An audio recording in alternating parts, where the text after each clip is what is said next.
All right. Good afternoon, everyone. A warm welcome to our roundtable on the role of SAH and SPO collaboration in enhancing services for PSRs, brought to you by Allies for Refugee Integration. I am Metin Gan, the ARI project coordinator, and I will be your host for today's event. Also, I am happy to have my colleagues Hind and Giselle here. They're supporting me in facilitating this roundtable. Thanks for being here, Hind and Giselle. Now, let's take a look at what's on our agenda today. As always, we will begin with the land acknowledgement. After listing some housekeeping details, I'll talk a little bit about the RE project so you have a better understanding of our mission and goals. Then we will have a short survey to see who is joining us today. Following that, our key speakers, Anoush, Newman, and Merrill, will share their expertise on the subject. Then you will have a chance to ask your questions or share your ideas on the subject. Finally, we will conclude the roundtable and provide some final thoughts and takeaways. There is a lot to cover, so let's get started with our land acknowledgement. Although today's event is conducted virtually, I would like to begin by acknowledging the land on which I stand today. Today, I am on the traditional territory of the Wet'nut, Anishinaabe, and Haudenosaunee, and most recently, the Mississaugas of the Nivkredit First Nations. Takaronto, known today as Toronto, has become a home to many Indigenous peoples, including First Nations, Inuit, and Métis. It's crucial from the start to express our solidarity with Indigenous communities across the Turtle Island, who continue to endure colonial violence, including intersectional, gender-based violence against Indigenous women, girls, and two-spirit individuals. Apart from our Indigenous participants, we are all newcomers to this land. Whether our ancestors came centuries ago from Europe or forcibly brought from Africa, whether we arrived recently seeking a better life or as a refugee fleeing a conflict, we are all newcomers compared to the First Nations who have been stewards of this land for millennia. Today's roundtable focuses on the roles and responsibilities of parties involved in the resettlement of privately sponsored refugees.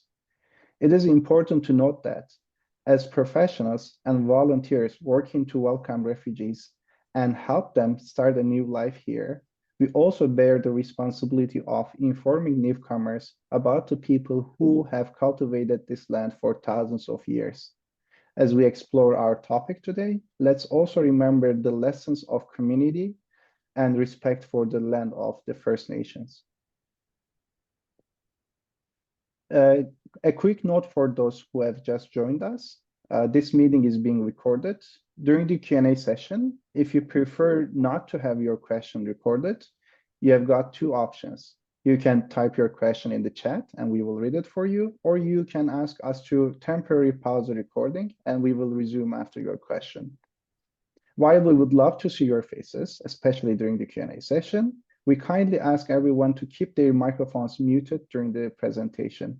This helps us maintain a smooth experience for everyone and avoids potential background noise and disruptions.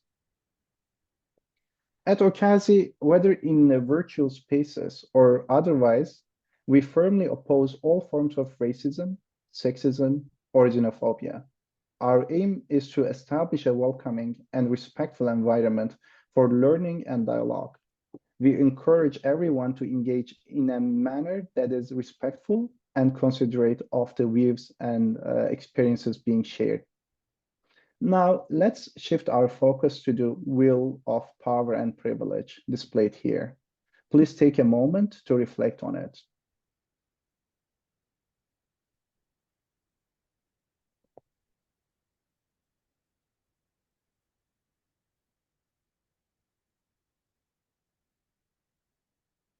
This wheel illustrates various factors that can impact our lives, such as our background, wealth, or education. It's crucial to acknowledge that these factors often intersect, creating layers of experience that can influence individuals in complex ways.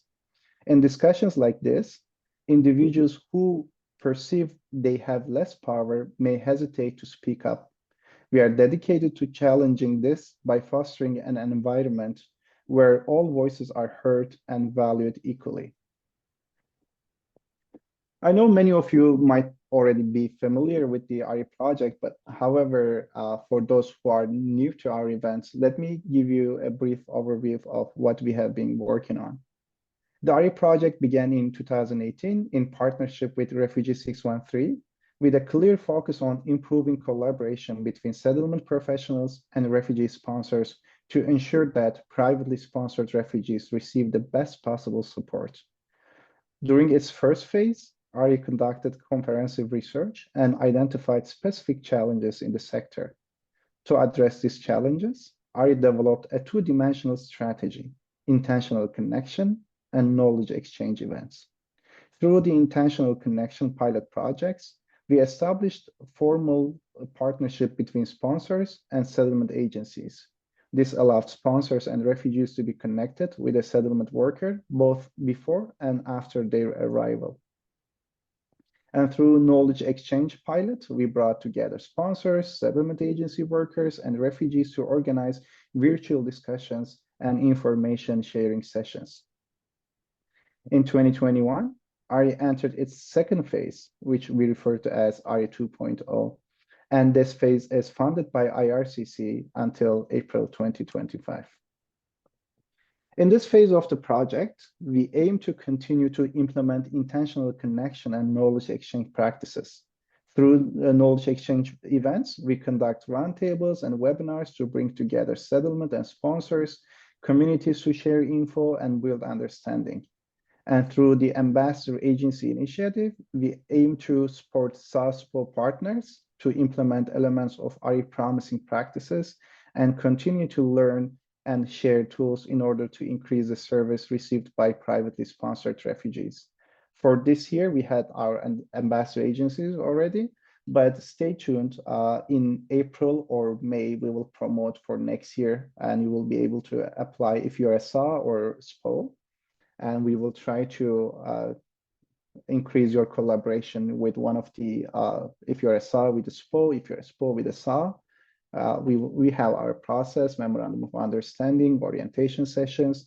I think it's a great opportunity, especially for new SAHs, in terms of capacity building. Just stay tuned. You will receive an email when it's promoted for 24-25. Okay, before I introduce our speakers, I would like to invite you to participate in a brief survey. You will find the survey link in the chat box. I have emailed it to you yesterday. If you already did it, did the survey, it's awesome. Thank you very much. But if not, just to let you know, this is a 2-minute survey to help us to get to know who are attending today. Your answers are anonymous, and you can skip any questions that you do not wish to answer. Your input will help us to improve future webinars, roundtables, and other online events. Once we have completed the survey, I will introduce our speakers and leave the floor to them. I'm just going to give a few minutes for people to do the survey. If you do the survey, if you're done, just give me a thumbs up, or you can put in the chat box. And I promise I'll keep it short and leave the floor to our speakers.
Are we good? Do you need more time?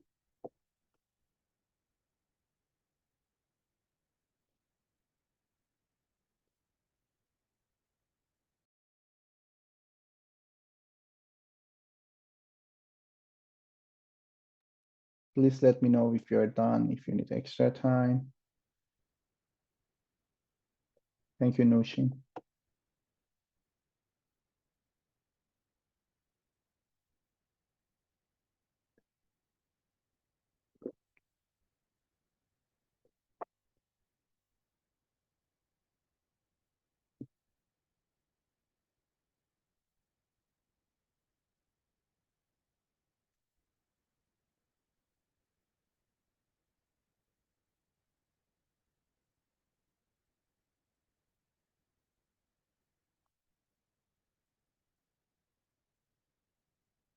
Awesome.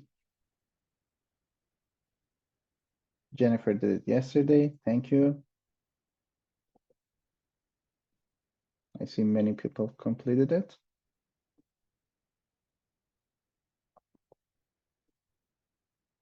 Okay, I'm just gonna go back to my presentation.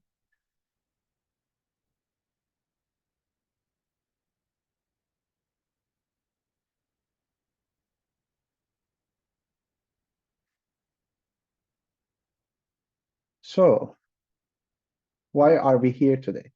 What are we gonna talk about? Today, we will talk about role that settlement service workers and SPOs play in collaborating effectively with sponsors and SAHs to deliver best possible services to private sponsored refugees.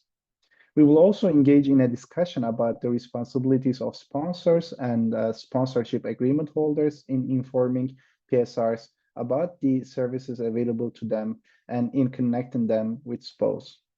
The purpose of this roundtable is to engage in a genuine process of exchanging knowledge. Overall, today our goal is to equip ourselves with valuable insights and practical strategies that can contribute to more successful refugee integration efforts. We acknowledge that we have limited time and this extensive subject cannot be covered in an hour-long meeting. However, the intention is to touch upon fundamental aspects and create a platform for you to exchange your knowledge and experience. Okay, let's meet our speakers finally. I'll introduce both speakers and then leave the floor to them for their presentations. Our first speaker is Anoush Newman. Anoush is a program facilitator for the Settlement Sport Connection project with the Refugee Sponsorship Training Program. This program is part of the Catholic Cross-Cultural Services. The role of the facilitator is to connect the sponsors and their sponsored refugees who arrive in Canada under the private sponsorship of refugees. And blended visa office referred to program, BOR, with settlement workers. The intent is to ensure that sponsored refugees have access to settlement services and programs available at the service provider organizations, which we call as SPOs. Anoush studied classical history at the University of Alberta, as well as rehabilitation practice at McEwan University. She worked mostly in not-for-profit organizations, helping individuals learn new skills and adopt successful social skills. Her career spanned from working with people with disabilities to assisting newcomers adjust to their new life in Canada. Her experience in Calgary includes working in multicultural settings, where she used her skills in negotiation and conflict resolution as the executive director for the Calgary Multicultural Center for 10 years. She organized and coordinated the human rights forums for global festivals.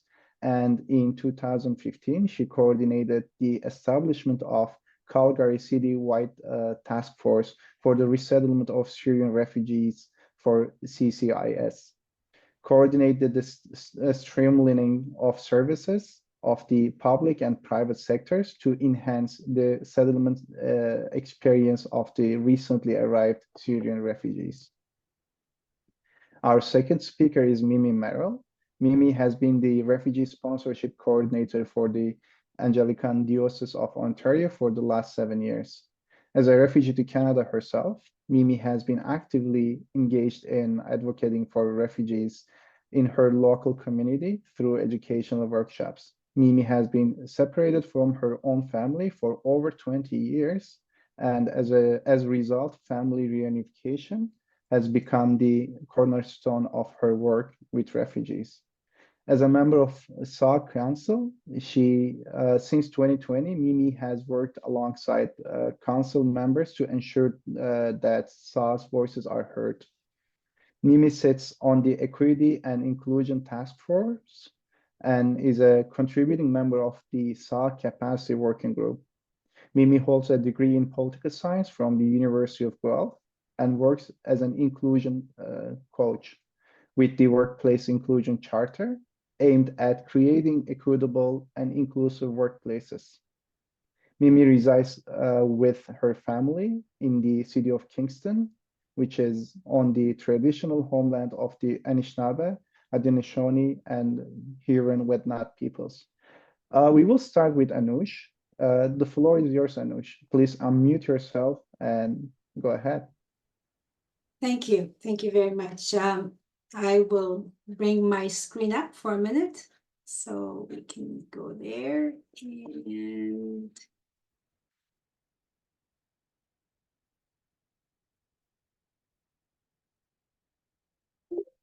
all right. Thank you, and good afternoon and good morning to everyone. As Metin said, my name is Anoush Newman, and I'm situated in Calgary. I'm a member of the SPO PSR Connect team. So thank you for inviting me today to share about our project and go over the benefits of working together collaboratively with the SPOs in order to enhance the settlement experience for the newcomers, which would ease their integration in their new country. Just to let you know, my family arrived here as immigrants in 1972 as well. So I'm not born Canadian, but I've been here for so long that I feel like I am Indigenous here as well. Anyway, so today I'm going to share the information about our project via this PowerPoint presentation, and I hope that you would ask me lots of questions in the end, so I'd have the opportunity to share more information with you. As I promised Metin that after this presentation, we will convert this PowerPoint presentation to a PDF copy and forward it to Metin, and Metin can share it with the rest of you. However, as I heard earlier, somebody said a statement was made such as, if you're not here, you're not learning. I really like that. I think it's okay for me to use that because I think no matter how much people review PowerPoint presentations, most of the meat is in the presentation that is provided by the presenter. So here's our project, Connecting Sponsored Refugees with Settlement Agencies. So I'm glad that we share very similar interest in our selection of images. So we would like to share this information with you by saying that, do you know about the settlement services available in your community and what they do and how they do their work? So the RSTP Settlement Support Connection Project, it is aimed at connecting with service provider organization. Connecting who, you may say? Connecting the sponsors and the sponsored refugees with trained settlement professionals. So the goal is that all arriving sponsored refugees and their sponsors have access to support from settlement professionals. So we're working together to ensure that the newcomers have access to professional services. So in terms of professional services and SPO, who works at settlement agency? What does that mean? So what is settlement professionals? So settlement professionals are hired based on their qualifications, meaning their experience, their expertise.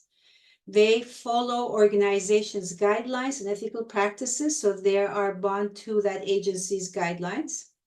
They receive regular staff development opportunities. As we know, we work in these nonprofit organizations, and we're mandated to update and upgrade our information on a regular basis through professional development. we receive, or even the SPOs receive updated information about local programs and regulations and services. So they kept updated about what's available in the community. And of course, they are covered by the organization's liability insurance. As you know, nonprofit organizations and the businesses have to carry a liability insurance to protect themselves from any future crises and situations. So we might say, well, who are service provider organizations that these people, settlement workers, work at, and what do? They are government-funded organizations.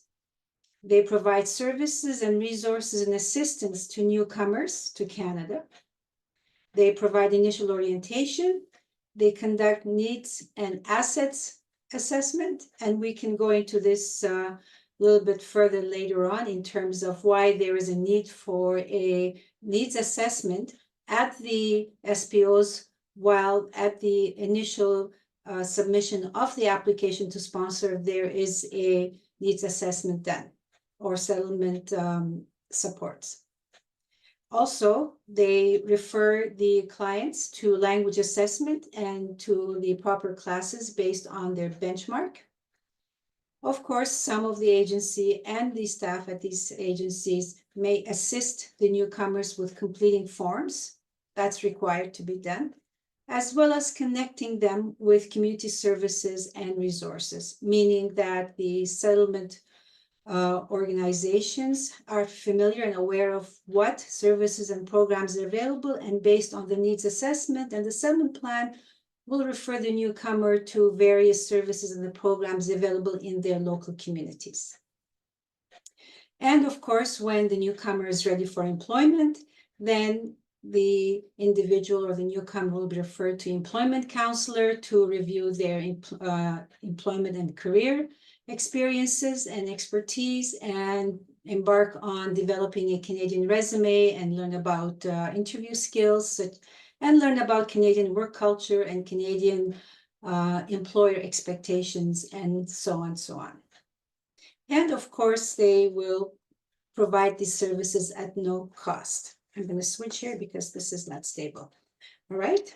So this is what service provider organizations do. Oops, the mouse isn't working. Okay. So when you say, well, what do you mean by settlement professionals? I don't know that term, because in my community, we have settlement planners.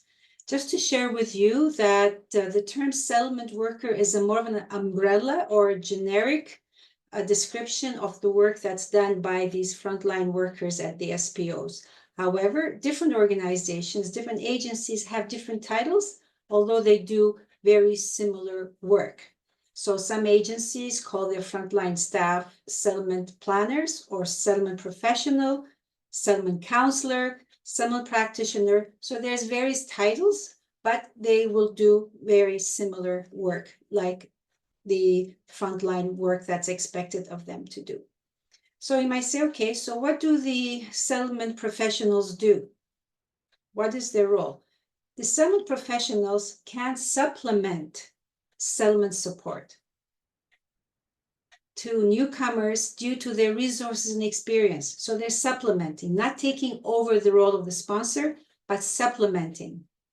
The settlement professionals can make referrals to appropriate services and the programs in the community that sponsors may not be aware of, because they're not in the field. That's not their everyday job. So they may not know what other agencies and programs and services are available in the community. So they are able to make a better referral to current programs, because the government always funding new programs and services in various agencies. I'm going to stop here and ask, is my speed okay, or am I going too fast?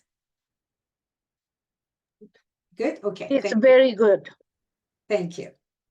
Wonderful. Okay. So why do we work together? We're working together because we want to have an outcome. So the settlement professionals who will provide professional guide, they will provide up-to-date knowledge of programs and services, I always like to use images because I think that enforces the idea. So here we have a settlement professional, let's say in this kind of turquoise color, plus you are the sponsors who will carry out the activities and facilitates access to the program services.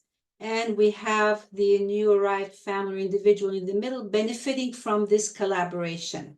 So hopefully the newcomers will receive the best settlement support when these two agencies, i.e. the settlement professionals and the sponsors, work together to ensure the newcomer benefits from all the programs and services available to them. So the level of support provided by settlement professionals will depend on the sponsors, the sponsoring group's level of experience and their knowledge of settlement supports, how long they've been doing this, and their past involvement in sponsorship. And of course, based on the settlement plan that was created before the newcomer arrives. We also know that sometimes the family compositions do change upon arrival because sometimes the sponsorship takes a long time. So their marriage, maybe other children are born into the family and things like that. So these settlement plans that have been created by the sponsors may need to be revised, of course. And of course, also depends on the relationship between the newcomer and the sponsors, hoping that there's a good relationship, a good communication, and mutual respect that's going on between the newcomer and the sponsors, and the relationship moving forward from there on. Also, the level of support needed based on the newcomers or the former refugees, because as you know, once they enter Canada, they're no longer refugees, they're newcomers, right? So it depends on their unique and a very specific need of their current situation. The type of sponsorship, of course, whether it's a PSR or BVR, and the level of involvement of the sponsors, depending on the newcomer's need. And of course, the settlement professionals and the resources that they provide, as well as based on the agency or the settlement provider's mandate in terms of what kind of supports and services they provide. But we know that an agency that is funded to provide supports to newcomers, should they not provide one of the required services that are needed by the newcomer, then that settlement worker or that agency will refer the client to another agency that will have that specific program that would need meet the needs of the newcomer. So they can not only utilize their own agency services and programs to help the newcomer access services, but also can refer to other agencies that would have the specific service they need. So you may say, well, what are the benefits of connecting with settlement professionals? Why should I bother doing this? Because we've been doing this for a long time. So we're going to go over some of the benefits of working with settlement professionals. So first, we're going to cover what are the benefits to the sponsors. It is an opportunity to share the workload, meaning there's a lot of things that needs to be done to assist the newcomer settle. So working with the settlement professionals will ensure that the workload is shared and that the burden is not heavily rested on only one party. It provides peace of mind, ensuring that the newcomer is getting access and resources to services and programs. They will also assist the newcomer build community connections and yourself as a sponsor and learning about what's available in the community. Of course, this will provide a better settlement supports to the PSR or BVOR, depending on the type of sponsorship. And it is also a useful connection for secondary migration option, which we'll talk about this a little bit more. Additionally, you as a sponsor or the sponsors in general will receive evidence or proof of settlement supports to IRCC for their assurance activities. As you know, IRCC, one of their documents here, or one of their flyers, that it's called responsibilities of sponsorship groups, and availability of IRCC-funded resettlement and settlement services. It's a document by IRCC, as I said, and it states in here in one of the paragraph that they recommend sponsoring group connect the newcomers with local SPOs, and they expect the sponsors to do so. So at least with that, you have an opportunity to prove to IRCC that you have connected them with a settlement service provider. You might say, well, how would this benefit the newcomer, connecting them with a settlement service provider?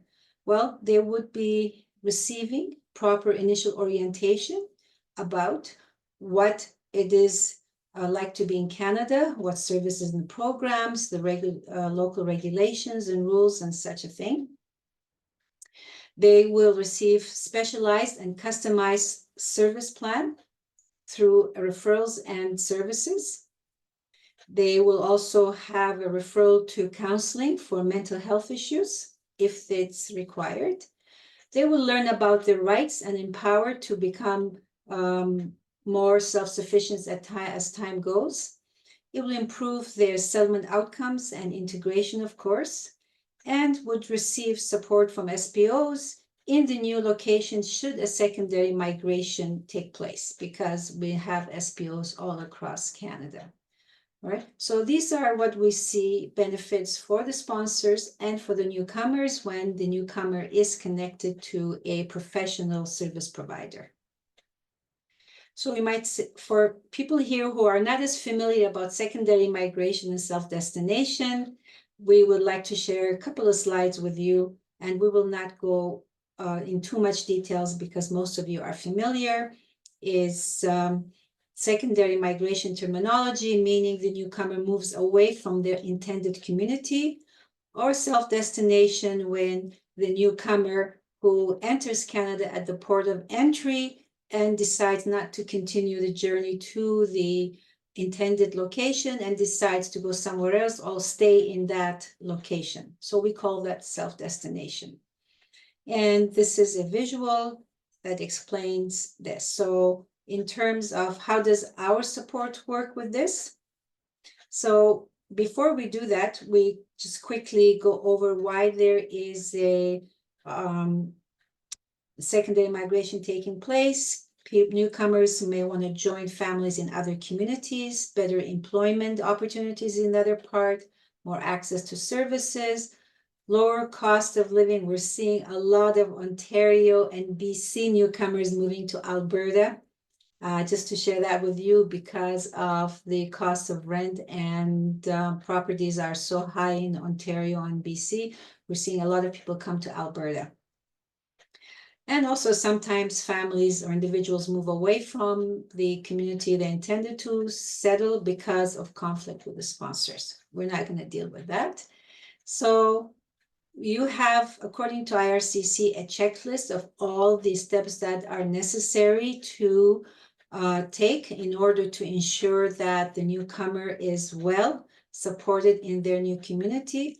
However, connecting newcomers with settlement support SPOs in the new community is very important, because the newcomer in their new community of settlement at least will have access to resources and programs and services in that new location to help them with their settlement in that community. Okay, so how does our RSTP program work and how do we connect? This is how we carry out our service. Once we hear about an arrival, either sponsors contact us or we're told secondhand that there's arrival happening, we are encouraged to connect with them, or we encourage the sponsors to connect with us as well when they have an arrival or when they receive a NAT.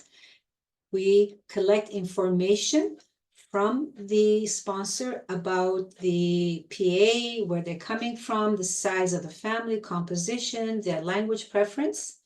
And based on that information, we contact local SPO in that community and identify a settlement worker who hopefully had received training from us and make the connection for that settlement worker or professional practitioner to connect with the newcomer and carry on with providing settlement supports So we're not involved in that part. We're just involved at the initial portion where we make the connections, the intentional connection, an introduction of the newcomer with an agency, and we step back, and the rest of the activities takes place between the sponsors, newcomers, and the organization.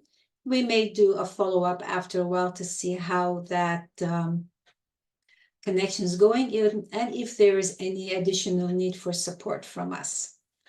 And based on the video that was conducted, a video of a survey conducted by Ari a while back, we had extracted some statements that the sponsors who have used SPOs and how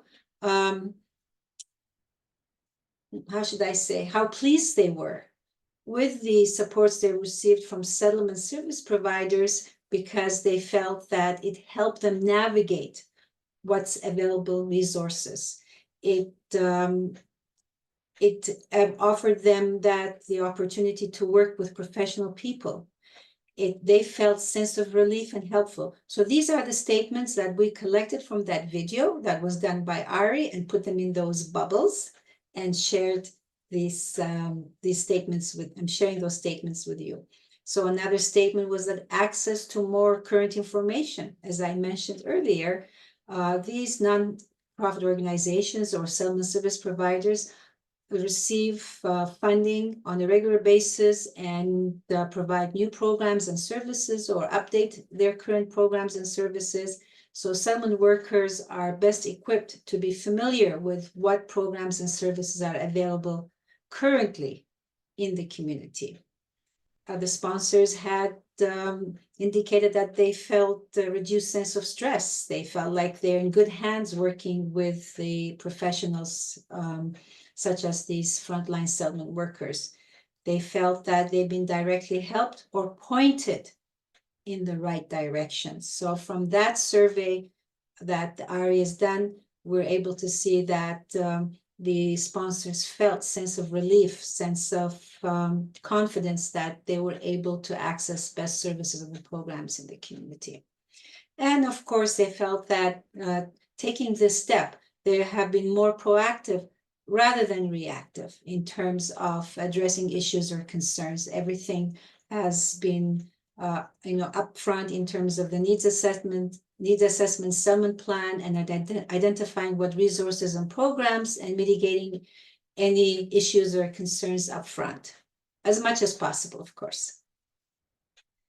Okay, so as Metin indicated, I have a colleague who happens to be here in our session today, and her name is May Amouri, and some of you may know of her because she's been with RSTP a little bit longer than I have been, and she is situated in Toronto.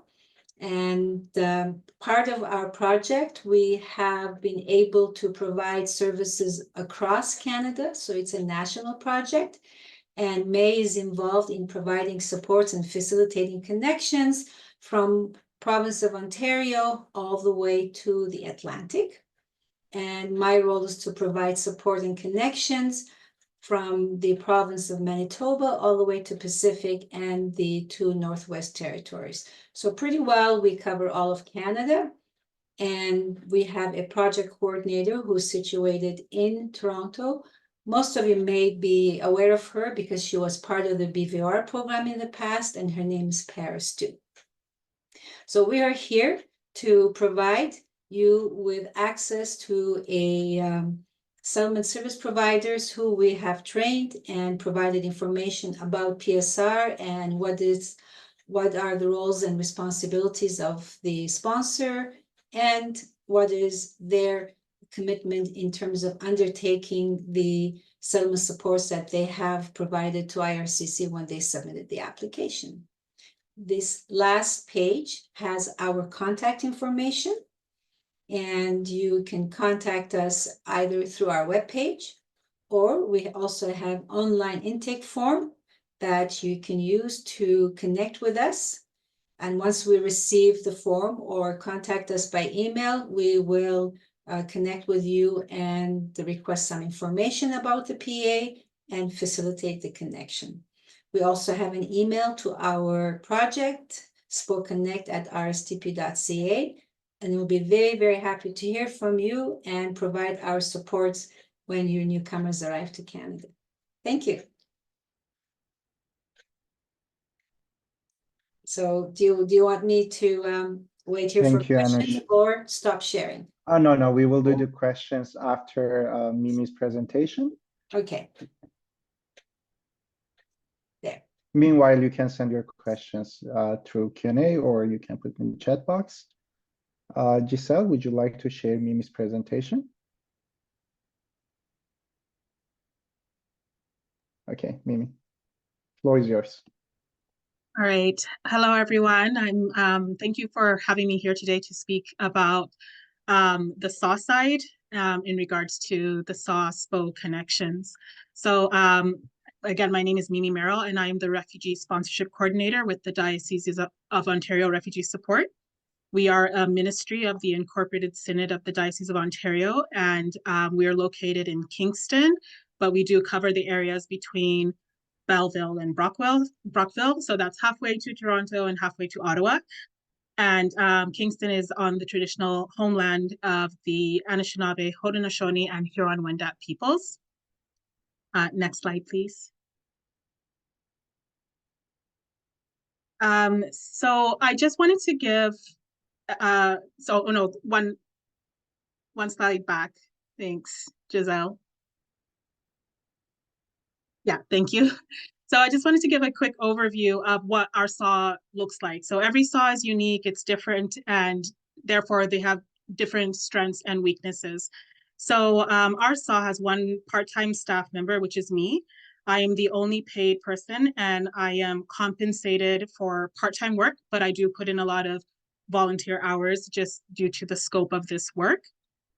Part of the reason that I'm part-time is because we have limited funding, and that's why I don't have any other staff working with me, and I don't work I'm not paid for full-time hours. But we are always looking for opportunities to increase funding, but there's just many barriers that we face with that. And because of the small staff and limited funding, of course, capacity issues is something we're very familiar with. We continue to address them every day. Like I said, mainly we try to find other sources of funding, but the other way we have been addressing these capacity issues is with connecting with SPOs. Next slide, please. So developing a SAW-SPO relationship has been something we've been working on for a while now. So I've been in this role for 7 years, and we have always maintained an informal relationship with our local settlement agencies. So the way this was done is we would refer our newcomers and sponsors to our settlement agencies within the first 2 weeks of arrival to the first month of arrival. But what we identified as a SAW, as well as what our settlement agencies identified, is that there just wasn't consistency with things like reporting. There was no way for us to know what services were being provided or accessed, what the needs looked like. And then there was also this big issue with confidentiality. So we knew that we needed to formalize the relationship and we began exploring different options. One of the things we did is we did meet with the RSTP Settlement Connection Project that Anoush just talked about. So we had a really nice meeting with them where we were able to get a lot of ideas and information. We were also RE ambassadors with one of our local settlement agencies last year. We applied for local and federal grants to help us hire someone who could coordinate all of our efforts. And all of these actions, they advanced us into the right direction, but we knew that there was something still missing, something more that we needed to do to really formalize this relationship. So we began to look beyond the scope of just the SAW and the existing settlement agencies that we were working with.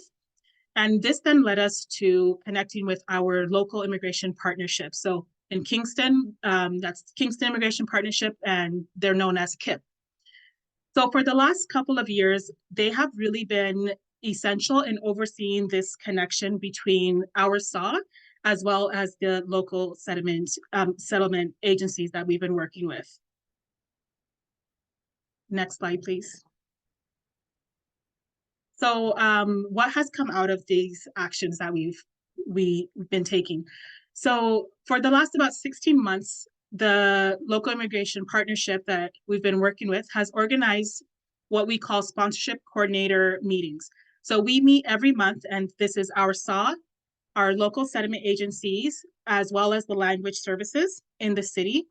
And at these meetings, we are able to discuss supports for newcomers and sponsors. We share information. We request assistance from each other for each other's initiatives and things like that.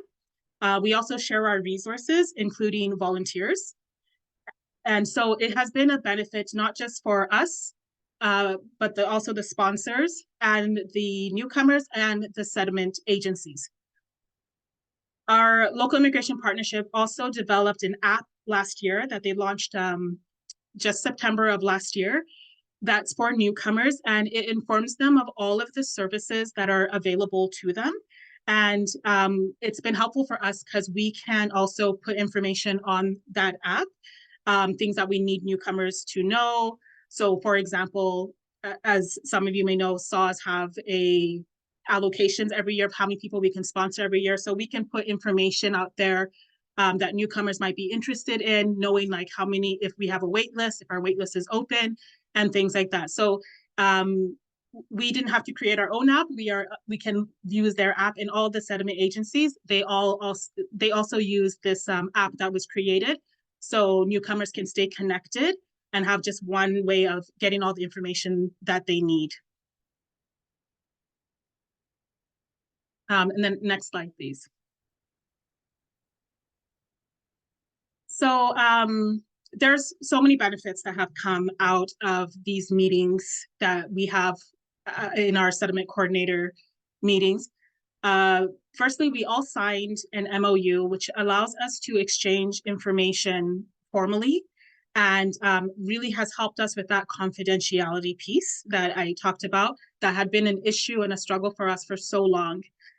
One of the agencies that we are working with will be helping us as monitors. So if you know IRCC, when they introduced the program integrity framework, part of that was really just monitoring the activities of sponsors and the SAW and what we were doing. And so we wanted to make sure that was being done really well and well documented. Like Anoush said, settlement agencies can document that. So they are assisting us with that process. And one thing I just want to mention is this is not taking away work from us, but just working together with us and helping to relieve some of the pressures of that work for us as a SAW, and also helping sponsors to stay connected and to make sure that they are they are doing the things they're supposed to do. They are supporting the newcomers the best they can.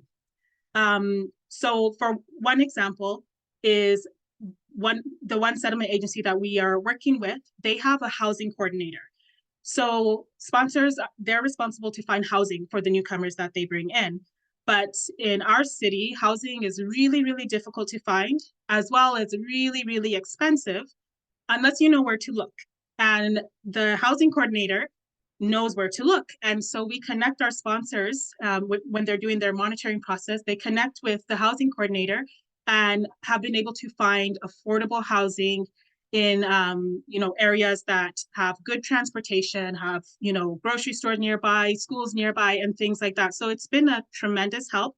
It's something that us as the SAW, me being the only person there part-time, I couldn't create that for sponsors and newcomers, but our settlement agency already had that process in place.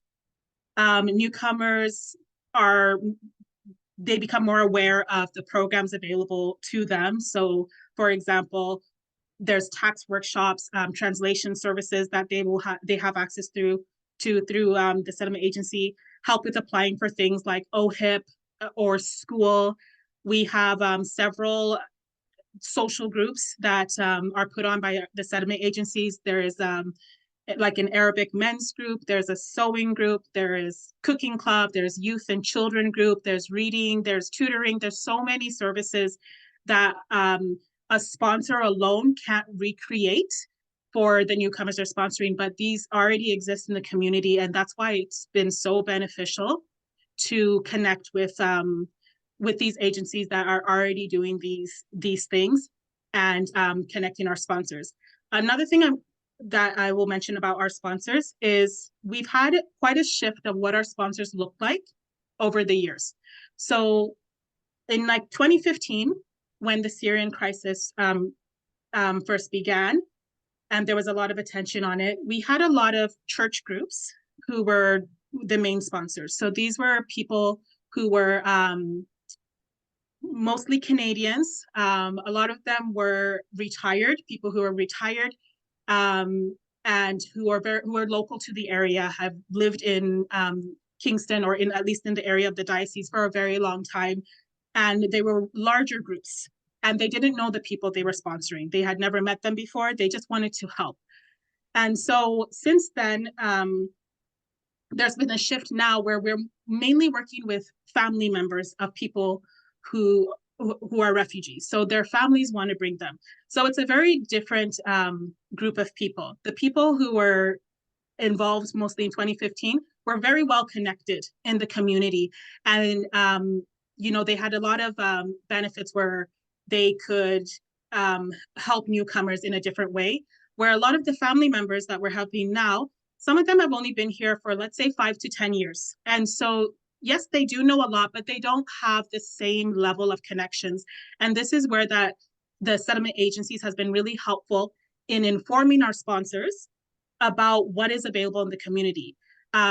So if a sponsor has been here for 10 years, but they've never registered a child in school, they don't know the school system because they don't have children, but they're bringing a family with children, the settlement agency can help fill that gap, help give them the information that they need so that they can make the right choices, and help the refugee family, newcomer families make the right choices. So we have found that this has been so helpful to those family members who are bringing people in to ensure that they are very well informed.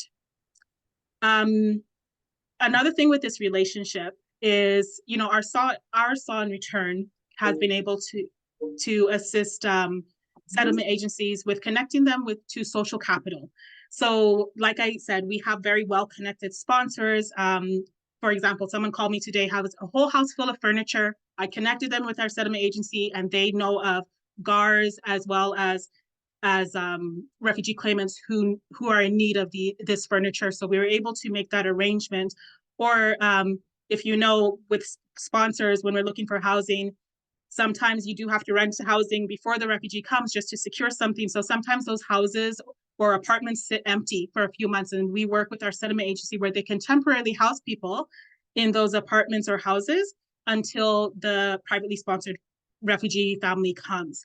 So we are able to, give back as well to settlement agencies. We also do workshops and information sessions about private sponsorship, because the more people come, the more people will want to become private sponsors later. So we always go to our settlement agency and we'll set up workshops and information sessions. We'll have translators and things like that, so we can provide information to them. It also helps our city and city officials know who is coming through the private sponsorship program and how that should inform the city and, what type of services that they attract to the city. So one recent thing we did, we have a lot of Afghan people who had arrived at the end of last year. And we knew that there was a lot of Afghan government-assisted refugees arriving at the same time. So I contacted one of our settlement agencies and I said, we should get everyone together. Let's do something. And so she suggested, let's have a party. So at the end of last year, we just had this huge Afghan party, and it let the people, of course, the newcomers meet each other, but also let our local mayor's office, the MP's office, also see who's coming through the program. Because the goal is to connect everyone. PSRs sometimes are seen as other, and they're not. Once they arrive, they're part of the city, they are part of the community, and this connection that we have with our settlement agencies, the SPOs, has really helped reinforce that they are part of this community, as well as the sponsors, so they know that they're not alone and the services out there are available to them. I could go on speaking of like more benefits that this partnership has produced, but I just wanted to say that we all know that SAHs are overworked and overwhelmed, and to really just remember that our communities can be a huge asset.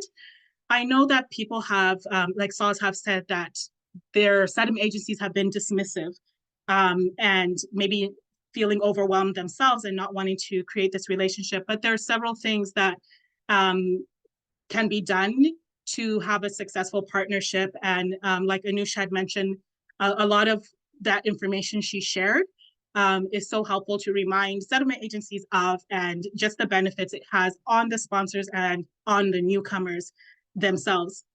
And the other thing too is for SAHs having this connection, it can really help with recruiting as well as re-engaging sponsors. So if you're a SAH out there or who is has people who want to come but there's no sponsors, when sponsors know that there's support and that there's this network of help, and that how well connected settlement agencies are and how well resourced they are, it really helps to alleviate some of that fear of getting into a sponsorship. Like, I don't know if I can do this. I don't know if I'm able to provide the supports, when they know that there are supports in the community that can assist with this. So that's where I'm ending, is we can just report for sure this has been a huge benefit for us.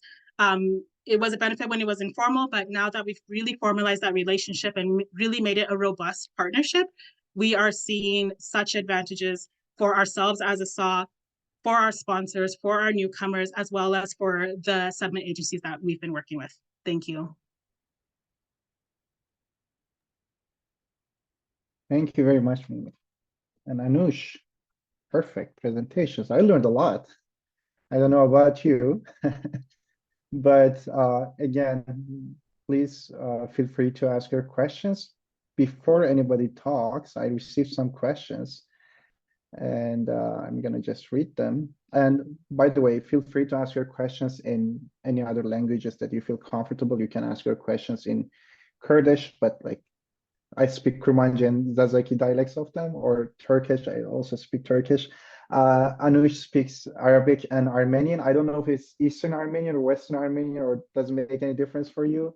Western Armenian. Western Armenian. And Giselle speaks French and Spanish. Like, we have a lot of languages covered here. We don't want language to be a barrier here. So please feel free to ask your questions in the language that you feel comfortable with. Okay, so I have received some questions. I guess this is for you, Anoush. One of the issues that sponsors face when a secondary migration takes place is finding new co-sponsors in the new community. Can the sponsors be supported with this challenge? I have noticed that sponsors often find it difficult to locate a new sponsors or co-sponsors when a secondary migration takes place. This could be due to lack of resources or lack of knowledge of the NIF community. A support system that provides sponsors with assistance in finding new sponsors would be beneficial.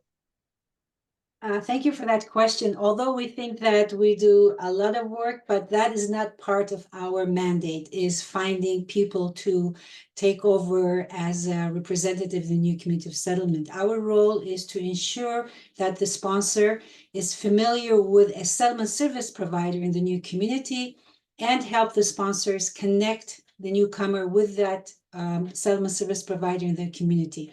We don't have the jurisdiction or the capacity to be able to provide that kind of support in terms of finding people and representative in the new community. Unfortunately, sorry, that's something that you have to find through your own social network. We make the connections with settlement service providers. Okay.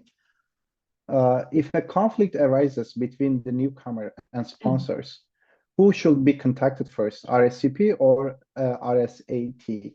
What steps can be taken to address the matter? Thank you.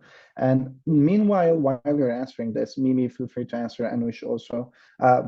We had a webinar on conflict resolution and our speakers shared some resources with us. Meanwhile, I'm going to put some links on the chat box and some information. And it doesn't have to, the answer does not have to come from our speakers. If anyone else has more information on this, please feel free to raise your hand. But first we will go to our speakers. Mimi, you go ahead and share your experience and I'll add my feedback if you have experienced that. Yeah, so I think it's dependent on the conflict. There are sometimes just minor misunderstandings, and our process is for them to contact us as the SAH first, and then we advise from there. With our arrangement that we have with our settlement agency, it's for them to also inform us with permission from their client.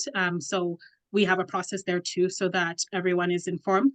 But it really depends on the size of the issue and what the conflict is. And then that's where we make the determination, like who it goes to. In terms of our feedback is that, of course, if there's a conflict, we would recommend right away that the agency that they're connected with is to speak with a settlement worker, because they would know about services and programs available to mediate and bring the two parties and negotiate and try to solve the problem. There's a lot of agencies, I know here for sure in Alberta, that have these kinds of mediation and conflict resolution service they provide to their clients. However, if that is not possible, we would advise that you contacted us, RSTP trainer, to see if the issue is a technical issue in terms of whose responsibility and what is the government requirement in terms of expected from the sponsors to provide and what is expected from the newcomer to act on. And if that is not resolved, then we suggest that this conflict be brought to RSAT. And RSAT are there not to condemn or to criticize or to judge. They're there to provide support and assist with a resolution. That is their role. So there should be no fear to contact RSAT, but as only if other actions have not been able to resolve the issue. That's our recommendation. Thank you, Anoush, and thank you, Mimi. Zora, you have your hand up. Go ahead, please. Hi. So what I wanted to say is that recently it happened to us.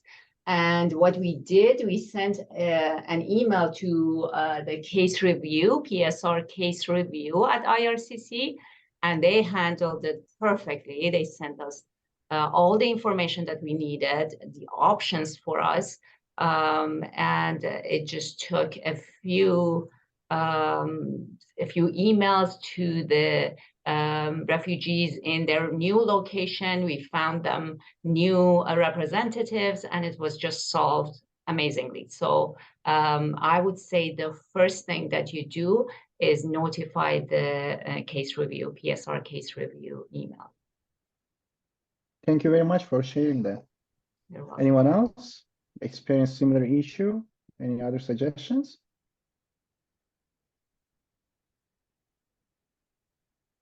Okay, so the other question is, if the rental cost exceeds the allocated budget of the sponsor is still liable to pay the additional amount. I don't know if this is a statement or a question. It looks like a statement to me. If the person who asked this would like to elaborate, please go ahead. You can type or just unmute yourself and speak. Yeah, it's a question. Okay.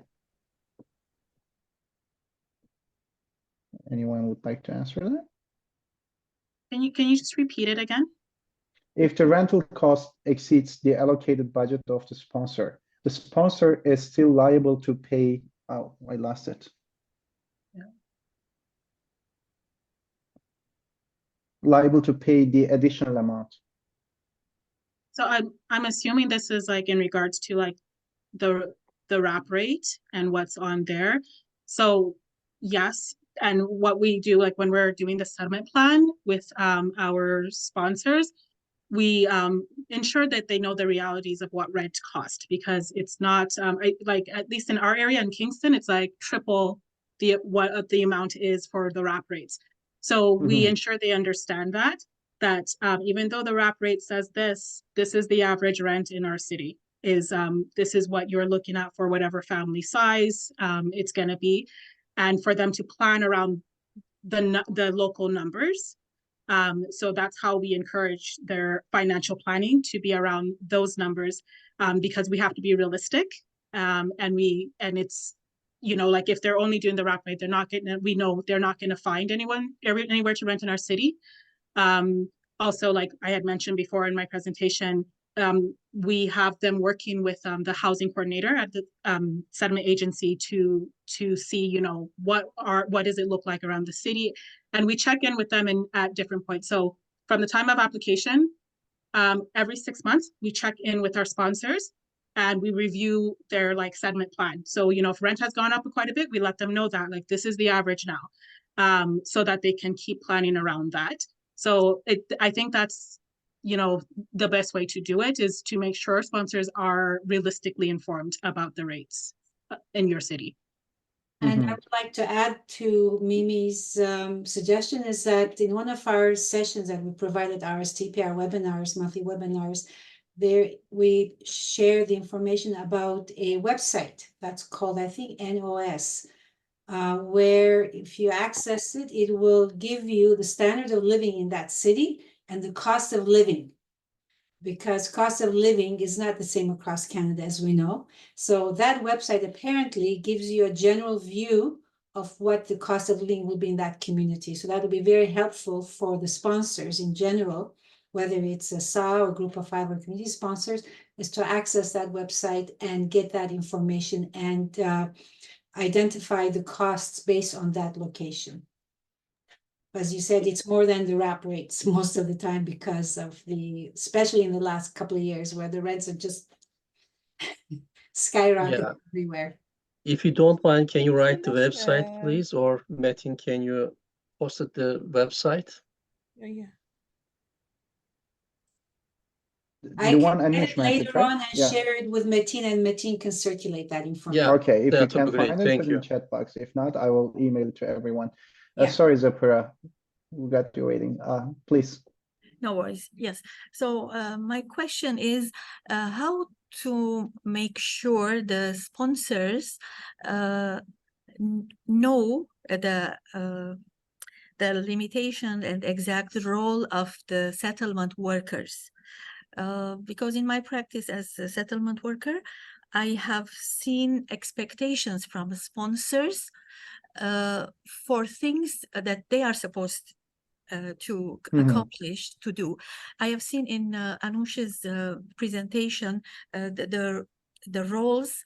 I see for the settlement worker providing resources and for the sponsor to act on that activation, right? But sometimes there are more expectations. They expect us to follow on the things that we provide. How to make this? Is there any distinction? Are they being oriented towards that so that no conflict arises between settlement worker and the sponsor as well? Thank you for your question. Sorry, Anoush, before you answer it, Sabit, was your question about housing or was it about something else? No, this is something else. Do you want me to continue? No, let's get the answer for the first question, then I'll get back to you. Thank you. Okay. Anoush, sorry. That's okay. Parev Zephyr, thank you for the question. Yes, that's why we at RSTP recommend to all these SAHs and their CGs and co-sponsors to have one of our RSTP trainer come in and provide a session to these potential co-sponsors and review the role of the sponsor and the expectations that they're going to provide, so it's very clear to them upfront. And should that continue, their expectations that once we take them to a settlement worker, we're off the hook and let them do everything because we don't have the time, I have to work, I have children, although they should have been aware of their limitations when they sponsored a refugee, but of course life happens. So part of our role when we provide sessions to the settlement workers as well, because we train them about PSR and the role of the sponsor versus the role of settlement worker, we encourage the settlement workers to immediately or upfront lay out their role and their responsibility and the boundaries of their work and the expectations from them. So upfront, the sponsor knows from day one that this is what the settlement worker is going to provide, and which includes this A, B, C, D, E, and that it is the sponsor that carries out. Now, sometimes the sponsors can be very persuasive, very persistent, pushing, and maybe complaining. That's why we always recommend for the settlement workers to track and document and make sure upfront they continue to stick to their script saying, this is our role. I cannot drive your sponsored refugees' children to register their kids at school. I'm sorry, but here's the address and here's a phone number. And if it's a referral to language assessment, here is the name, the phone number, and address for you. This is what we do. So it is also settlement workers' professional responsibility is to ensure that they inform the newcomer or the sponsor about their boundaries and their role and their parameters of work so they don't get into conflict. Sometimes it takes a gentle statement, sometimes a little bit more assertive, saying, sorry, can't do this. However, should you feel that you need more services, let me see who else, what service and programs available, or something like that. That's what we suggest. Thank you. It was very helpful. Thanks. Welcome. Thank you. Sabit, go ahead, please. I'm a settlement worker from Lethbridge, south to Calgary, and I'm new to this sponsorship because we have some privately sponsored persons here, and they just show up at the office, and we've been helping them as much as we can. The question that I'm going to ask is like, if somebody wants to sponsor a family member as a private sponsor, what's the process? I have no idea, I'm sorry, how to do that, because many times with our guards who are here, 1 year window application, we try to proceed with that, and then sometimes it gets rejected and the client comes back and asks like, can I privately sponsor my family? And most of the time what we can do is we are just giving them an IRCC link and that's it. So if you can explain to me, maybe step by step, in very brief, I know the time is a limitation, about how to start the process, then I'd be able to help them. Second thing is like, I heard Mimi saying something about an app to be used. So I don't know if I'm correct, if I heard the right thing. So is there an app that you use for like tracking things or something? Yeah, that's my question. Thank you. Thank you for your question. Okay, who would like to go first? I would go ahead first and let you know your name is Sabah. Yeah, that at RSTP website, we have a whole bunch of recorded webinars and videos about introduction to PSR and how it works. And we also provide in-person workshops across major cities across Canada in terms of sharing information about PSR and different streams of PSRs. Mimi here is involved with SAH, which is a sponsorship agreement holder. These are the organizations that have contractual agreement with the government to sponsor a certain number of people per year. And we have 2 other streams, groups of 5 and community sponsorship. And if you're in Lethbridge, I've been to Lethbridge twice, just to let you know, as an RSTP trainer to provide information to the public about the PSR program through the Lethbridge Family Services. And we can talk about this later if you want, because we can arrange a trainer to go down to Lethbridge to have an open informational session to the public and the people are asking for this. So besides that, we also have monthly webinars that repeats every month. That is a series of 6 modules spread over the 4 weeks, where we start with the first module, what do you need to know before you decide to sponsor? And goes on all the way to the 6th module, where what do you do once they arrive? Those kinds of things. But in terms of sponsorship via the sponsorship agreement holder, I'll pass it to Mimi to talk about how it works as a SAH. Thank you, Anoush. Yeah, so just like Anoush said, so what I mentioned before about not reinventing the wheel, we rely on RSTP a lot. So actually tomorrow we have an RSP trainer doing a session for the people in our area because they are the most informed on the process. And so instead of us doing it all the time, we always reach out to RSTP. And I also would recommend that you do that to have a session. Like I had mentioned, sometimes because of languages, we do sessions locally with translators so that people can really understand the information that they're being given. I think it's good to know what your local SAHs are and as well, and connecting with them. So what's been reported to us from our settlement agencies, they want to know how many PSRs are coming. So that's something a SAH, if they're coming through a SAH, they would know.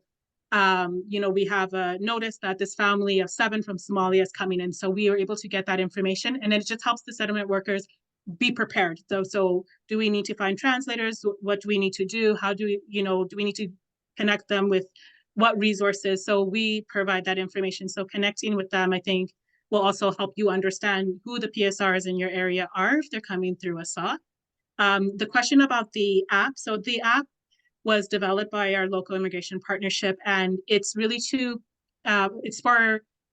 give information to newcomers. So they can they can make appointments with settlement agencies on the app from before they even come to Canada. So sometimes once they know they're about to travel, they can make that. And then that way the settlement agency, again, knows who's coming.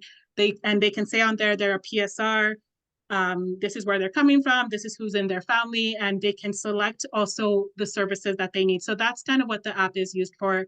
It's not really used for like tracking, but it's just to connect newcomers to the settlement agencies, and they can use it prior to arriving to Canada. Awesome. Thank you very much. Thank you very much.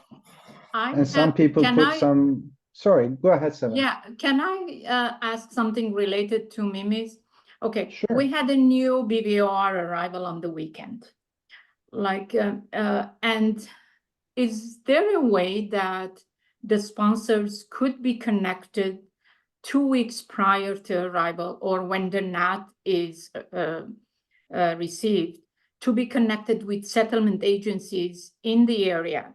So the sponsors could book the appointment, and once the refugee arrives, the newcomer is in Canada. So the first thing is to meet that settlement agencies. Why I'm expressing this? Because our sponsors were hassling to respond to IRCC's emails, completing the information for the startup wrap rates, booking an appointment to have a Zoom meeting with IRCC wrap person. And then there was an emergency, medical emergency. So the sponsors, and mostly our sponsors, are elders. I'm sure with all your SAHs is the same issue, and they were struggling. So then they wrote, and by the time, still they are not connected. I was having a conversation with the sponsor again. Every day I'm connecting because I want to make sure they're not frustrated and everything runs smoothly. So my suggestion is, prior to arrival, when the NAT is issued, the sponsors and the SAH could be copied as well. So we will be on top of it. We know that our sponsors are connected with the settlement agency in the area of, or in the city of arrival. I don't know if this makes sense. Yes, so that's definite. That's what we do. So once we receive like the pre-nat, which is just the notice of approval that they've received a visa, that's when we connect sponsors to the settlement agency. And we also meet with the sponsor. So it's the three groups meeting together, and we start on some of that work. So the sponsor, once they have information about the family, what their needs are. So for example, I can give you yesterday, we received a pre-nat, we connected the sponsor. The settlement agency identified he's having a lot of difficulty finding housing. So that work is already being done, and we know that there's younger children coming that will need to be registered in school. They need backpacks, things like that. So we're all helping him to do that information along with the settlement agency. So I think that's a very important step. It's pre-work that helps with all that busyness, like you mentioned, of once the family arrives, it gets really busy. And you're right, if you don't connect in time, sometimes it's a long time before you get to connect with the settlement agency. So having that done beforehand is a very, very helpful practice. So if that's something like your settlement agency and if you're working with a SAH and the sponsor can agree to do, we have found it as a really beneficial practice in terms of like avoiding, that lack of connection. Yeah, but we are a national SAH, and you know what? For each arrival, it's, extra work. And like I've seen with other SAHs, immediately they are connected with, the connection is done. I don't know how it's done, but like IRCC, especially with the BVOR, like they could send the link as well when they are communicating with the sponsors to complete that forms, to do a Zoom meeting, like these things. IRCC should be on top of it. Like us as a national SAH, like we already have enough work on our plate. So for us to again remember, like, oh, we have this arrival, so let's make sure that we are connecting them with the like it's additional work for us, while IRCC could easily send the link to the sponsors while they're doing the connection. Can I add something here, Metin, to Sure. what we said?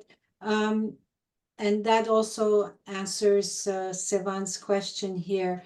First of all, before I go to that part, it is very important for the sponsors to connect with the identified SPO beforehand and find out what is their intake process and what is the waiting time that they can see settlement worker, because sometimes some agencies have a lot more or longer waiting period to see settlement worker and things like that, or have a specific procedure policy in place as what needs to be taken. Like some agencies doesn't allow you to contact a settlement worker directly. They have to go through the main office, go through an intake process, and then from the intake officer, the file is referred to a settlement worker based on the need of the newcomer and the language preference and things like that. So that would be very helpful to find out. And if one agency is not able to accept somebody and they have long waiting lists, you can check on another agency. So it will be helpful to find out who has, sort of shorter waiting lists. And as Sevan, you said something like sometimes these SAHs can, connect right away with an SPOs, because there are a lot of SAHs are part of settlement service provider. They're under the same umbrella, or vice versa. For instance, let's say the Calgary Catholic Immigration Society here in Calgary, it's a settlement service provider, but is also an umbrella under the Catholic Diocese, and the Catholic Diocese has a SAH. So people who are being sponsored under the Catholic Diocese SAH here in Calgary, they have direct connection to the Calgary Catholic Immigration Services, and other SAHs who are connected or part of the organization that also serves as a SAH and an SPO, the connections there made faster. Just wanted to add that. Thank you very much, Anoush and Mimi. And thank you for the question, Sevan. But it's 2:32 already, but if our speakers are okay to extend it for 10 more minutes, because I see some hands up and I see some questions in the chat box I haven't asked yet. Is it okay to stick around for another 10 minutes? Awesome, thank you. Before I go back to Zekia, Nushin, you had your hand up. Would you like to ask your question or you change your mind? Me? No. Yes, okay, perfect. Zekia, go ahead, please.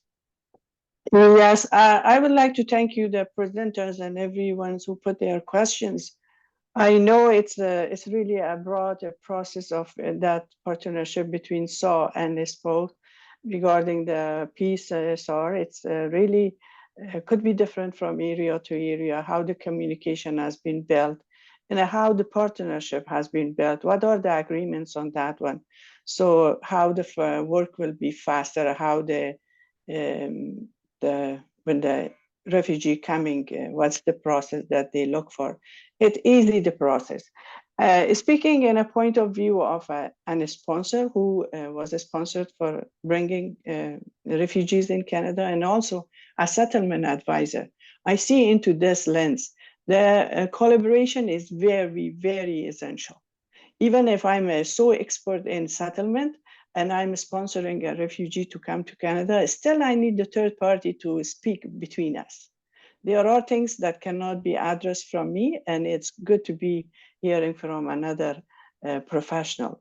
And also how the arrival and the first orientation is happening, it's truly happening through the partnership and agreement, and the orientation has been set. I remember during COVID, when the newcomer were coming, all the communication was happening over Zoom, and we needed to have a temporary transitional place to spend that period of COVID. Then the sponsor could meet the refugee. So those arrangements were more even complicated, but it was happening. I believe, as Mimi and Anoush said, more communication and more clarity in the partnership will smooth the way. And that's what I wanted to share with everyone. And of course, I'm looking into SPOs, more powerful SPOs, more eligibility for bringing people. I know there is a big number of Afghans. They are eager, and day and night, they are looking for SPO and collaboration to bring their loved ones and keep them safe in Canada. So I hope SPO will get more powerful, more resourceful for our community to answer all those demands. Thank you. Thank you very much, Zekia. Thank you for your kind words and for your good wishes. Thank you. I'm gonna move on to questions that I received on Q&A box. If the newcomer rejects the shelter or house shown by the sponsor is still responsible for the shelter? How many times the sponsor can offer the shelter to newcomer?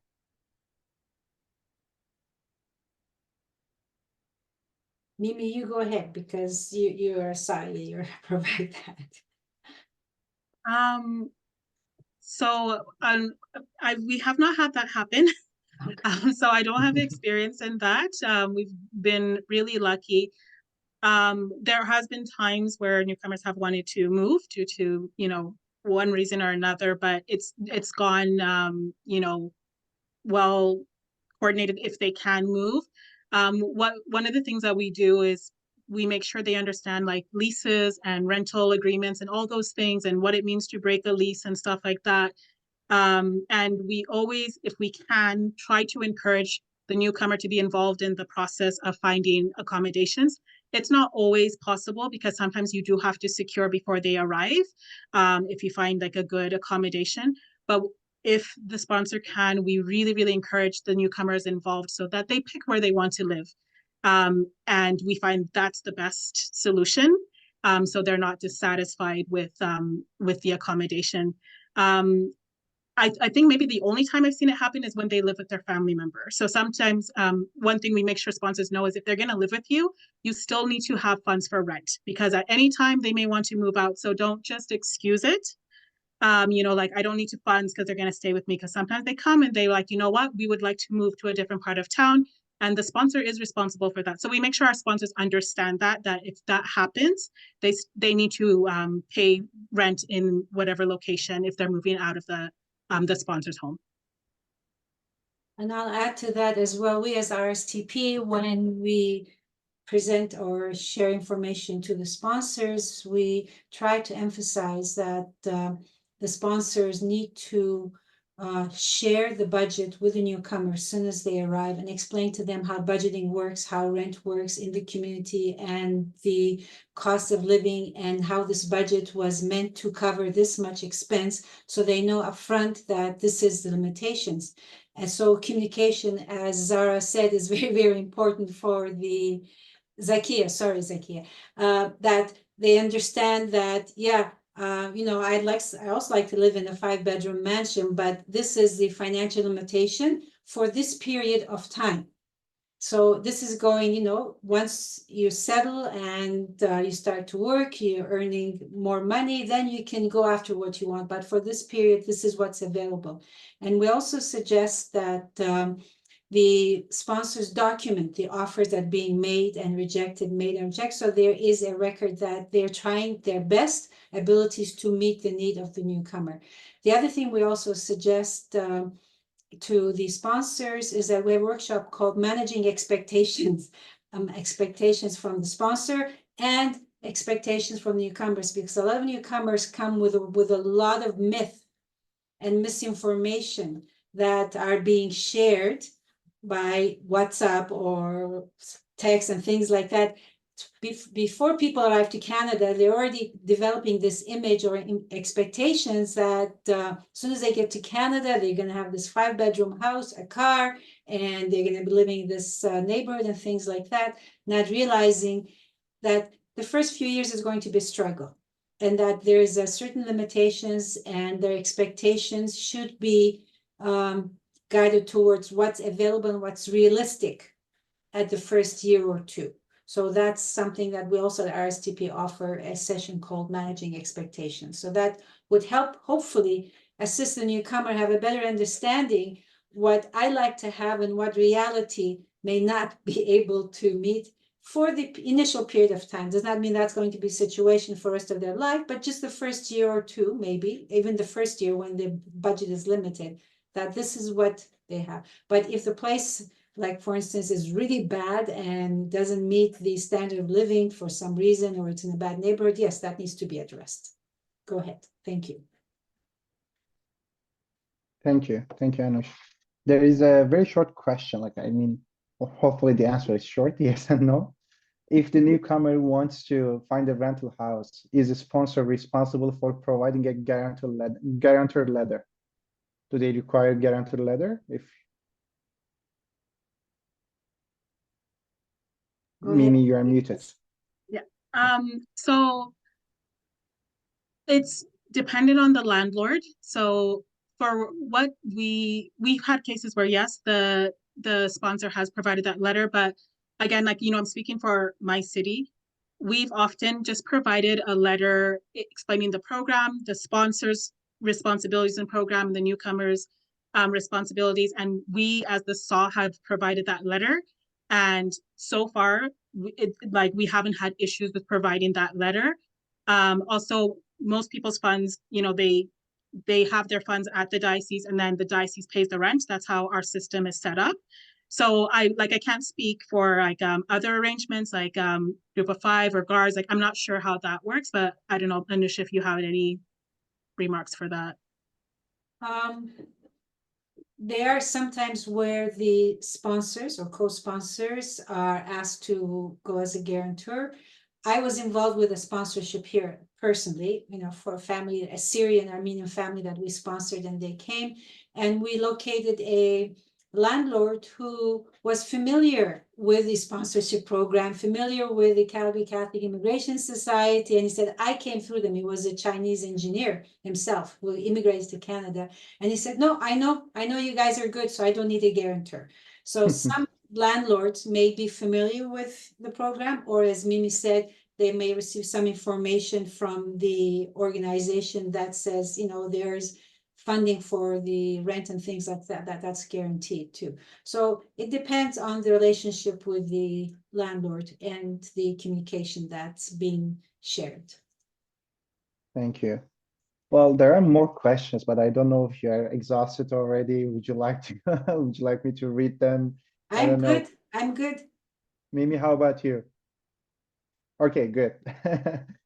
All right, and I really like it because it's been very engaging. And there is another question: if the newcomer lives with a family member who is not the co-sponsor, does the sponsor still need to provide basic needs financial support?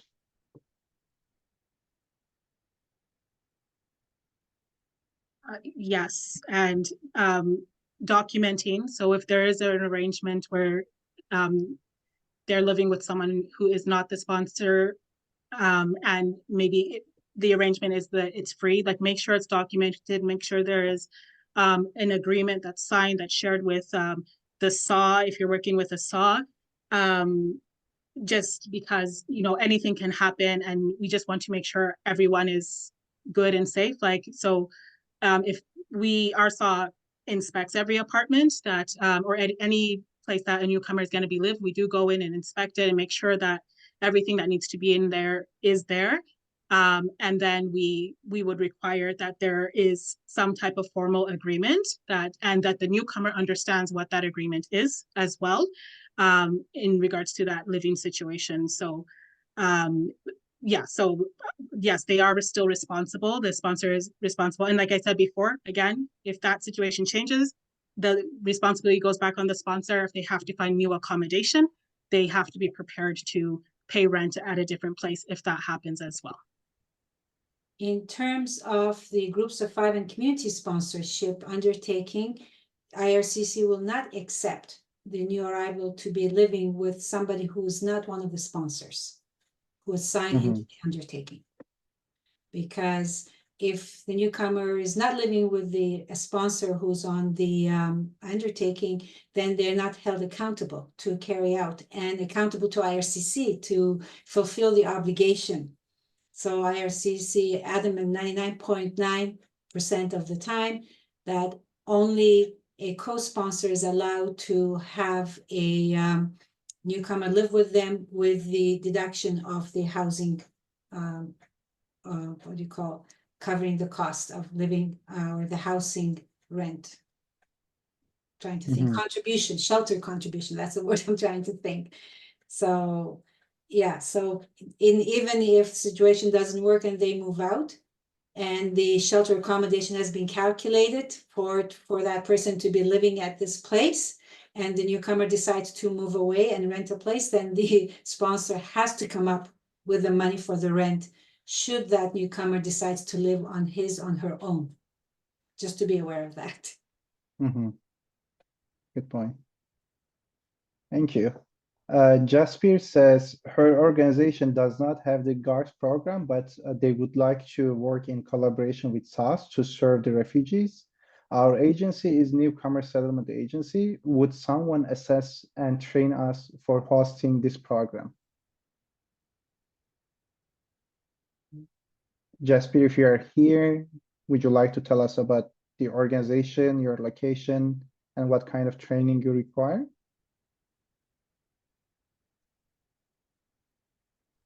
Yes, hi. Hello. Hello. Thank you for this presentation. And there is a lot of information that I'm learning. I'm pretty new in this field, and I've heard a lot about the GARS and this. My first question is GARS and the private sponsored refugees, you work together for both of them or just with one of them? When you say you, who do you mean? Do you mean the privately sponsored, so PSRs, this organization? Yeah, you mean RSCP or RE, or you're asking your question to me? No, I'm asking, like, this training, that this roundtable conference that we have right now today, it says about PSRs, versus PSRs. So do you work even with the GARS, with the government assisted refugees, or just the privately sponsored refugees? GARS are not in the mandate of RE. Okay. I don't That's what know. I want to know. Probably Anoush, RSCP does not cover that, right? No, it's RSTP provides supports to privately sponsored refugees Yeah. via these Okay. streams, the sponsorship agreement holder, groups of 5, community sponsorship, BVOR, and JAS. These are Yeah. the GARs, totally different, and their responsibility to assist them with the settlement is carried out by the agency that has the contract to provide that specific service. Yeah, The they're GAR. called RAP. Yeah, They're called Correct. correct. Thank you. And So that's- Mimi, I think the same for you. You're a sponsor. Yeah. Sorry, Jasper. I didn't mean to Yes. interrupt. No, it's not interruption. That's exactly what I wanted to understand, because I've Okay. heard about GARS, that there are organizations that are funded for serving the RAP programs, right? Mhm. But this one, the privately sponsored tool, I wanted to understand if it's the same thing or it's a totally different thing. So if it Okay. is different, we would like to learn more about this. So what we are, I work for Dixie Blow Neighborhood Center. We are located in Mississauga in Mhm. Ontario, and we serve the newcomers to Canada. So we have the employment programs, the settlement programs, youth programs, and also the link program for the newcomers. So I was thinking, we don't have anything about refugees, so how can we assist and help the program? Mhm. Well, I know there are a lot of SaaS and sponsors here. They can reach out to you if they need help. If the services you just listed are something they need, that will be one thing. The other thing I can speak for Ari, you can continue to join our webinars and roundtables and meet people, or you can apply for Ambassador Agency Initiative in April, I think, or May. You will receive the application form. There are other ways to collaborate, but I would just like to hear from our speakers. And if you'd like to have a chat about that, please reach out to me after the webinar. We can continue to talk about it. Yeah, thank you, Metin. You're welcome. Would you like to add anything, Anoush or Mimi? Metin, I saw somebody had left a statement in the chat where it says in Edmonton, there's a long waiting list to Yeah, language assessment. I'm And- just gonna move to chat box, but Okay, I was reading from Q&A. Okay. Okay. Yeah. What was the question in the About the chat box? long waiting list to Long get wait. language Okay. Would you like to address that? Yes, that seems to be a pandemic across Canada in terms of limited spaces available to conduct the language assessment. So there's a long waiting list, and this has been brought up to IRCC by us several times, especially during the roadshow when they travel across the provinces and meet with the SAHs in the morning and meet with the public in the afternoon. And this has come up over and over and over that, look, you expect us, like the SAHs saying to IRCC, you expect us to connect the newcomer with English language assessment, and they engage in language classes right away. Yet it's sometimes we get an appointment a year after they arrive to go for language assessment. So IRCC is aware of this issue, that the population of newcomers is increasing and that the demand on language assessment and link classes is very high and the waiting list is very long. So they're being told over and over, and I know IRCC is trying hard right now to address this issue. But we were told that these SAHs and sponsors need to document this and keep that in their records. So if they're questioned about that, they can show that they made the contact for the language assessment, that here is the communication, copies of the email, let's say, to show that they have taken the step, the initiative to make the connections, but due to the long waiting list, this is what we have. So this way, the SAHs and the sponsors can protect themselves from IRCC saying that why aren't these people being registered upon arrival? I know that here in Calgary, for the longest time, there was one agency and one location to do language assessment for Calgary and south of Alberta. So you can imagine the waiting list. Now we have 2 separate sites, and it seems to alleviating some of the pressure. But I know this is an issue in a lot of major cities, is the long waiting list for language assessment and registration in linked classes. Yeah. Mimi, would you like to add something on this? No, just that it's the same here, maybe not as long. I know one of, for the classes, at least I know the challenge has been childcare, like having childcare. Well, parents can go to classes. So it's a issue, like Anoush said, it's everywhere. Yeah. Thank you. The other question is, do we have a unified directory of potential services provided by SPOs in Toronto and GTA? I don't know about Toronto, you guys know better. I'm not aware of it. Mimi? I don't know Toronto area. Okay. Yeah. But doesn't IRCC on their website have a link where it refers you to the settlement service providers in each community, that province? No idea. It's on the IRCC website. It is. It Yes. is there. It's available for you to pull out information about the specific agencies and the services they provide. Yeah, it is. Okay. And also each province, I know Alberta does, the provincial government, because a lot of these IRCC programs are what we call shared contract or shared project. So they co-fund some of these programs that the province of Alberta issues a list every year of all these service providers in major cities in Alberta. That includes settlement service providers.